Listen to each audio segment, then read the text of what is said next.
Welcome. I hope this video finds you well in the midst of the COVID-19 pandemic. It seems as though things are not only changing daily, but almost hourly. I know here in Indiana, we have finally moved to the place where we really are being told to stay indoors, at least for a period of 2 weeks. None of us knows where this is going, although sometimes it feels like everybody is an expert in the midst of this. And it is a challenging time, but I have learned over the years that in the midst of any challenge, there are always some gifts, there are always some blessings. As my friend Dan likes to say, our God wastes nothing, that God takes the good and makes it great.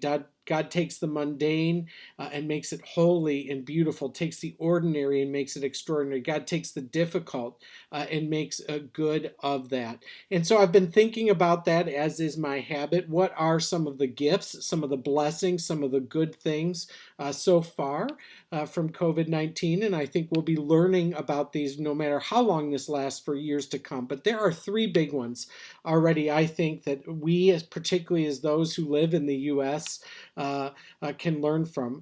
First, I think that this has presented a tremendous opportunity to remember the value of rest.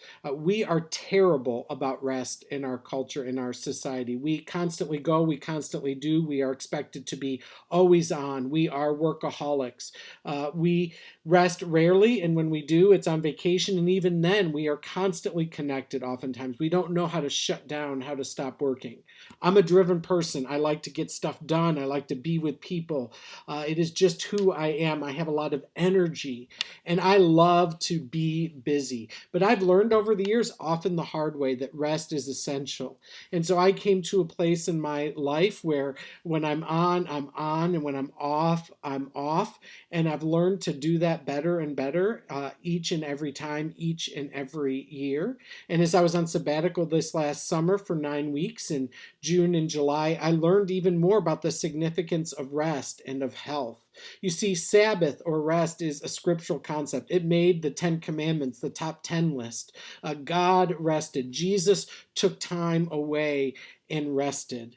Rest is essential. You can talk to any medical doctor and they will tell you how important rest is. You can talk to any mental health professional and they will tell you how important rest is. That rest is essential. And we shouldn't rest when we're forced, or just when we go on vacation, or perhaps just when we're sick. Rest should be a rhythm, that we should take one day every 7 days to rest. That's the idea of Sabbath. And it doesn't mean that you necessarily do nothing, but it means that you rest. It means that you focus. It means that you do only things that give you life. And we are terrible at rest. And so one of the gifts of COVID-19 is it is forcing us to rest. There is only so much we can do. And just the emotional impact of this drains us of energy.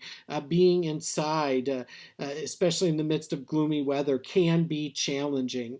And so this is a gift. Don't fight it. Don't resist it. Embrace it.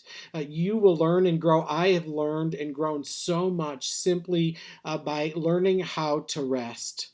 And so this is a great gift for us. My hope and prayer for me, for our society, for our cultures, that we come out of this valuing rest, valuing Sabbath even more. I think the second gift so far of COVID-19, the big one, is it has crushed a lot of those things that we rely on that are not healthy. Maybe it's money. Maybe it's control of our schedule. Maybe it's routine.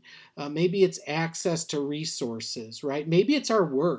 That there's so many things that we rely on to give us comfort, to give us life, to give us value, that in the end it turns out that they can't really do that. In the end, it turns out that maybe we like and enjoy these things too much. We see these things in an unhealthy way. That the beauty of COVID-19 is it's crushing idols. It's crushing those things that perhaps we worship. that we shouldn't be worshiping. Perhaps it's crushing and taking away the things that we've relied on instead of embracing who we are, instead of embracing our identity as beloved children of God. The third thing that COVID-19 has done, I think, that's really significant so far is it's a tremendous reminder of what matters.